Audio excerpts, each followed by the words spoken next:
वैद्यनाथ महादेव की कथा सुन, हमारे पास में है। एक बार रावण भगवान की आराधना करने लगा, भोलेनाथ प्रकट हो गए, वरम ब्रूहि, वरदान मांगो। और महाराज भोलेनाथ को देख करके वैद्यनाथ ने कहा, महाराज मेरा घर अच्छा नहीं और आप तो हमारा सोने के महल में रह रहे हैं। कथा बड़ी विस्तार से रामायण में भी आई है, मैं सूत्रार्थ में निवेदन कर रहा हूं, कल अवसर मिलेगा मैं आपको और विस्तार से बताऊंगा।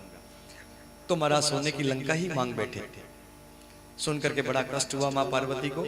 अरे महाराज मैंने अपने रहने के लिए बनाई थी, दुष्ट हरण करके ले गए। आज जैसे मेरा दिल जल रहा है, एक दिन ये लंका भी धू धू करके जलेगी और इसके जलने का हेतु भी मैं ही बनूंगी। आहा, शक्ति मिल गई। रावण घर लेकर के आया तो कहा, एक निवेदन और है महाराज, आप मेरे साथ मेरी लंकापुरी में चलिए।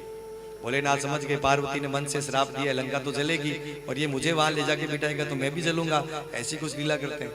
भगवान ने क्या किया, ज्योतिर्मय लिंग का निर्माण किया और रावण को दिया और कहा इसे ले जा, लेकिन सावधान, इसे कहीं नीचे मत रखना, जहां नीचे रख दिया वहां से आगे नहीं जाऊंगा।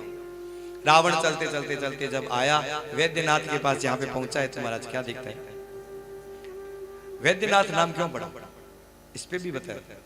रावण ने बहुत उग्र तपस्या की थी महाराज, और जब भगवान प्रसन्न नहीं हुए, क्योंकि भगवान को तो पता है ये तो बड़ा दुष्ट है, ऐसा सा मांगेगा, भगवान निकले ही नहीं महाराज। तो रावण ने क्या किया, उसके 10 सिर थे, एक एक सिर को काट काट करके आहूत करने लगा, फिर भी भगवान प्रकट नहीं हुए। 9 सिर काट करके उसने यज्ञ कुंड में आहुति दे दी महाराज। फिर भी जब भोलेनाथ नहीं आई तो 10वां सिर काटने लगा, तब भोलेनाथ को दया आई, अब ज्यादा देर नहीं करनी चाहिए, भक्त है। और तब भोलेनाथ प्रकट हो गए।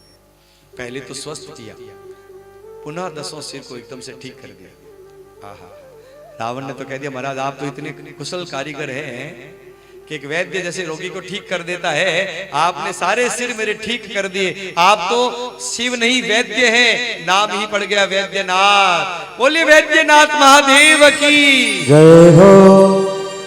वरदान लेकर के शिवलिंग को लेकर के रावण चला, और चलते ही महाराज क्या देखते हैं, रास्ते में एक ग्वाला दिखा। रावण ने कहा थोड़ी देर पकड़ में लघु शंका करके आता हूं, और कुछ बोले बगैर ही जल्दी से देके भाग खड़ा हुआ, और महाराज वो लेकर के थक गया। ये तो पुराणांतर प्रसंग भी है, गणेश पुराण में आता है, वो गणेश जी ही बालक बन करके आए थे। और महाराज हाथ में लिया, पुकारने लगा, अरे जल्दी आओ जल्दी आओ। रावण सुनने का नाम नहीं ले रहा, नीचे रखा और चलते बने महाराज। वापस आए तो क्या देखा, बाबा जी तो स्थित हो गए। क्रोध आया, आज भी अंगूठे का निशान लगा करके रावण वहां से चल दिया। लेकिन एक दिन नारद जी ने बुद्धि निकाली,